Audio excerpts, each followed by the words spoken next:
Bonjour, nous sommes au château des Rouen à Saverne, ville du maire Stéphane Leinberger, pour un cycle de conférences consacré à Louise Weiss, journaliste, femme de lettres et féministe, qui a également œuvré pour la réconciliation franco-allemande. Parmi les intervenants, la coprésidente de l'AFA, l'Assemblée parlementaire franco-allemande Brigitte Klinkert, ancienne ministre, députée de Colmar, et son collègue Roland Theiss, député allemand du Bundestag, de Saint-Wendel, en Sarre, également membre de l'AFA. Bonjour Madame Klinkert. Bonjour Monsieur Gard. Bonjour Monsieur Theiss. Bonjour. Première question, source d'inspiration et héritage. Louise Weiss figure-t-elle parmi ces sources d'inspiration dans votre engagement franco-allemand ? Eh bien, écoutez, j'ai eu la chance, alors je ne vais pas dire de la rencontrer, mais de l'entendre lors de conférences et de colloques. Et j'ai encore de manière très vivace et très vivante son visage et ses paroles et ses messages en moi.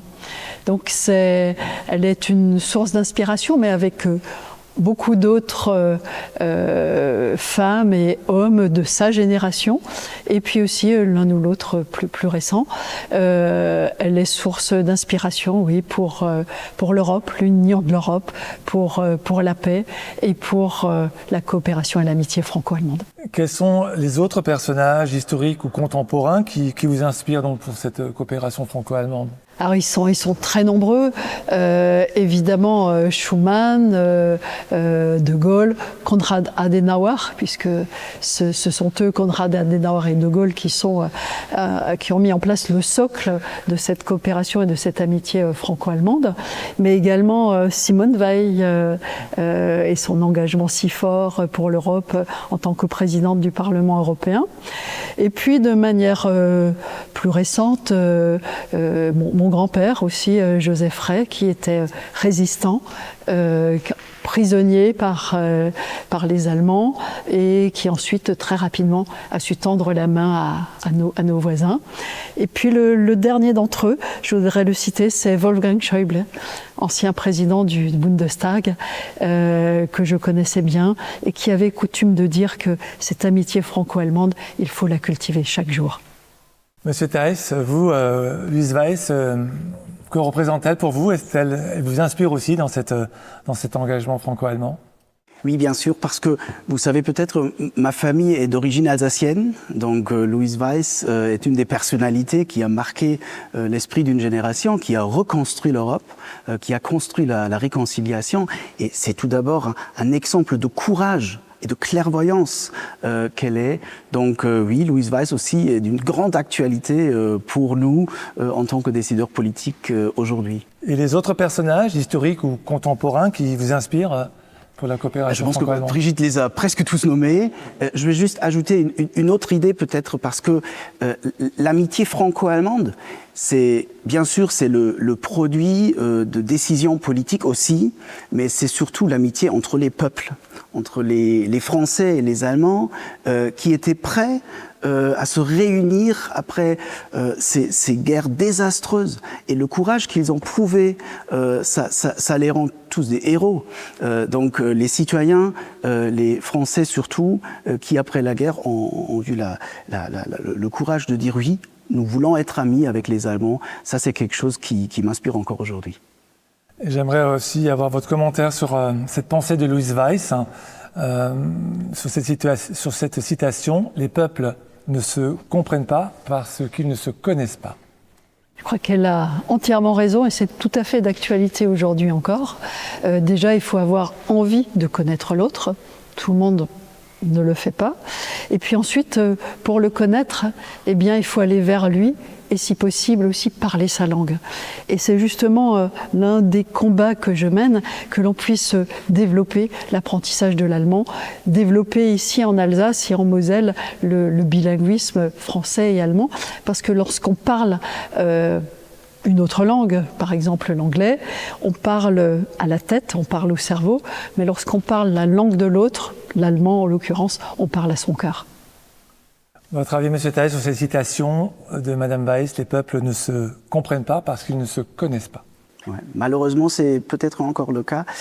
En Europe, je crois qu'une source de notre richesse, c'est la diversité entre nos peuples. Les Français ne sont pas comme les Allemands, les Italiens ne sont pas comme les Espagnols. C'est une source de richesse culturelle, mais ça peut être aussi une source de préjugés. Et combattre les préjugés, ça se fait en se rencontrant. Donc l'Europe aussi, ça se construit à travers des rencontres entre les citoyens. Donc oui, elle avait raison, comme souvent. Sujet sur l'égalité entre les femmes et les hommes. Louise Weiss a dû se battre pour avoir le droit de faire des études. Son papa n'était pas vraiment pour. Elle a dû se battre aussi pour écrire dans un journal sous le pseudonyme d'un homme. Elle a dû attendre ses 60 ans pour aller voter. Elle a dû attendre 86 ans pour être élue députée européen. En 2025, la place des femmes en politique est-elle selon vous un combat achevé ou toujours d'actualité ? Ce combat n'est jamais achevé. J'ai moi-même été dans diverses fonctions, souvent la première femme. Et je disais, par exemple, la première fois que j'ai été élue conseillère générale du Haut-Rhin, c'était en 1994, j'ai dit à la presse qui m'interviewait, eh bien je suis sûre que maintenant la porte a été ouverte, je l'ai entrouverte pour d'autres femmes. Il aura fallu attendre la loi sur la parité pour que d'autres femmes entrent dans cette assemblée.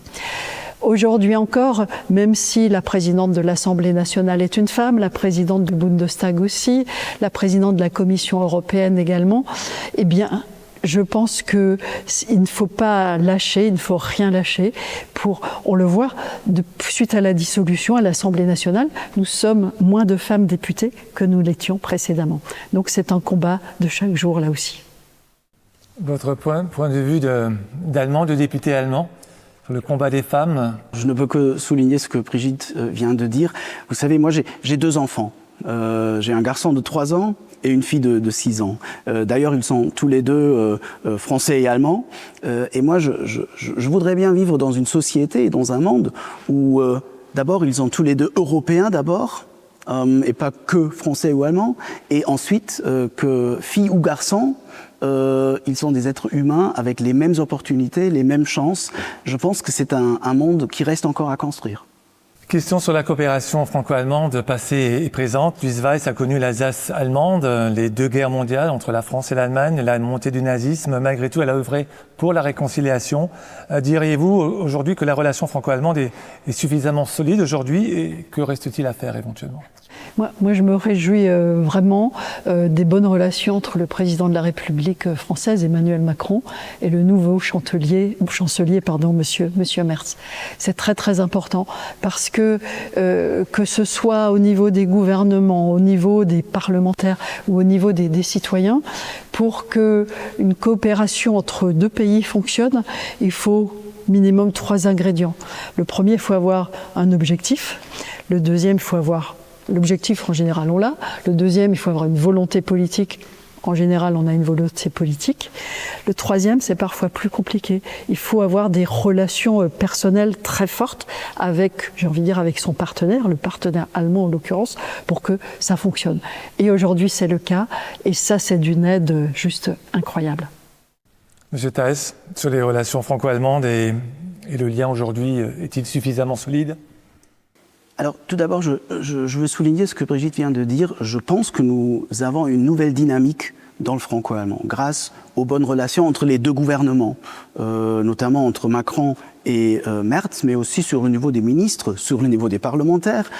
Donc, il y a cette nouvelle dynamique, mais nous avons aussi une grande urgence d'agir ensemble.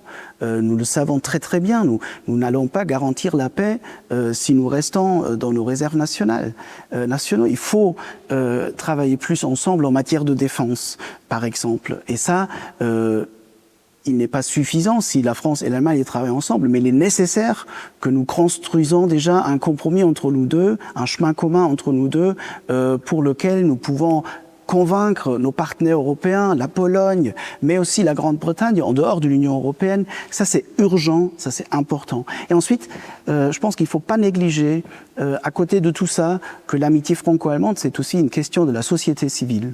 Nos populations doivent avoir l'envie de se rencontrer, d'être amis.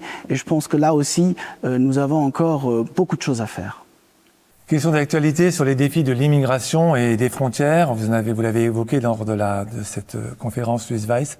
Le Code des frontières de Schengen permet aux États membres de réintroduire des contrôles aux frontières intérieures en cas de menaces graves pour l'ordre public ou la sécurité intérieure. Une dizaine de pays d'Europe ont rétabli les contrôles. L'AFPA a relancé récemment ses travaux et vous aviez abordé notamment le sujet du contrôle des frontières entre la France et l'Allemagne. Quelles solutions envisagez-vous pour distinguer les mesures pour contrôler l'immigration de celles des travailleurs frontaliers, transfrontaliers qui traversent la frontière au quotidien ? Vous savez, ça me rappelle un peu, même si la situation n'est pas la même, mais ce que nous avons vécu lors du Covid en 2020, que les frontières avec l'Allemagne se sont fermées. Moi, j'en ai pleuré parce que nos parents, nos grands-parents se sont battus pour que nous puissions vivre dans cette Europe sans frontières. Et alors aujourd'hui, les frontières ne sont pas fermées, mais les contrôles ont été renforcés par nos voisins et amis allemands. Et je vois les difficultés que rencontrent notamment les travailleurs frontaliers qui peuvent mettre parfois jusqu'à 45 minutes de plus pour aller dans l'autre pays sur leur lieu de travail. Et je pense qu'il faut là trouver des solutions. Je peux comprendre que de manière temporaire, il puisse y avoir des contrôles plus poussés. Mais je pense aussi qu'il faut faciliter la vie des frontaliers, peut-être déjà à travers des patrouilles de police mixtes, françaises et allemandes, parce que même si on est alsacien ou mosellan, on ne parle pas forcément allemand, qui sera la langue du policier qui va nous arrêter. Et je pense que ça, c'est important, qu'il puisse y avoir des couloirs spécifiques pour les travailleurs frontaliers, ou alors une petite vignette, comme ça avait été fait pendant le Covid sur le pare-brise. Parce que moi, ma crainte aussi de ces contrôles, c'est que, comme c'était le cas pendant le Covid, eh bien, dans les esprits aussi, il se passe quelque chose de négatif à nouveau entre la France et l'Allemagne. Et je ne voudrais pas, au nom de l'amitié franco-allemande, je souhaite qu'au nom de l'amitié franco-allemande, eh bien, on trouve une solution. D'ailleurs, nous aurons ce mercredi 9 juillet l'Assemblée parlementaire franco-allemande qui va se réunir en visio avec chacun son ministre de l'Intérieur pour voir dans quelle mesure et dans combien de temps ces contrôles peuvent peut-être être assouplis. M. Thaes, je sais que vous n'étiez pas favorable déjà à l'époque du Covid pour les contrôles à la frontière. Votre point de vue là sur cette situation d'aujourd'hui ? Je pense que le premier point et le plus important, c'est que notre objectif commun, c'est que ces contrôles temporaires ne doivent pas être la nouvelle normalité. Il faut que ça finisse le plus tôt que possible. Mais il faut se rendre compte que le traité de Schengen, c'est une double promesse. C'est une promesse de liberté, donc plus de contrôle aux frontières intérieures, mais c'est aussi une promesse de sécurité, surtout sur nos frontières extérieures, mais aussi en ce qui concerne le contrôle de maîtriser les flux migratoires. Et sur cette promesse de sécurité, cette promesse de sécurité, nous ne l'avons pas encore tenue. Alors il faut faire les deux, et je pense que ça c'est un objectif commun. On l'a vu, on a fait toutes ces lettres ensemble pour réduire les effets négatifs pour les régions frontalières, mais on a surtout dialogué avec les ministres, on va le faire cette semaine, la prochaine semaine encore, sur cet objectif commun de contrôler ensemble avec des solutions européennes les flux migratoires dans nos pays, parce que c'est quelque chose que nos populations attendent de nous aussi. Et je voudrais vraiment remercier Roland Thijs de ce travail que nous faisons très très forte, étroite collaboration pour trouver une solution. Dernière question sur l'héritage et les héritiers de Louise Weiss. Madame Klinkert, selon vous, qui sont les femmes aujourd'hui, ou la femme qui marche dans les pas de Louise Weiss aujourd'hui ?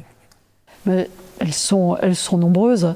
Nous évoquions tout à l'heure des femmes politiques et notamment Simone Veil. Mais c'est l'occasion pour moi aussi, comme l'a fait Roland tout à l'heure, de dire que ces femmes, ce sont peut-être aussi celles que nous avons rencontrées tout à l'heure, des jeunes femmes du mouvement européen ou du mouvement fédéraliste qui croient en cette Europe sans frontières, qui croient en cette Europe de la paix, en cette Europe Europe qui aurait une défense commune. Moi, je pense que ce sont ces femmes-là aussi qu'il faut mettre en avant, dont les noms ne sont pas connus, mais qui font avancer les choses aussi à leur niveau, au niveau des citoyens. Parce que comme l'a dit Roland tout à l'heure, il est important que nous travaillions au niveau des États, des chefs d'État, des chefs de gouvernement, à notre niveau de parlementaires, mais la société civile a une très très grande importance. Donc voilà, je voudrais vraiment rendre hommage à toutes ces femmes européennes. Et vous, M. Thijs, qui peut incarner aujourd'hui la démarche de Mme Louise Weiss? Bon, je viens de dire que pour moi, Louise Weiss, c'est surtout une femme courageuse, une combattante pour les idées européennes. Et là, chez vous, en Alsace, vous en avez une aussi. Brigitte Klinkert, qui se bat vraiment contre vent et marée pour ses convictions. Donc là, je pense qu'elle est un exemple pour moi.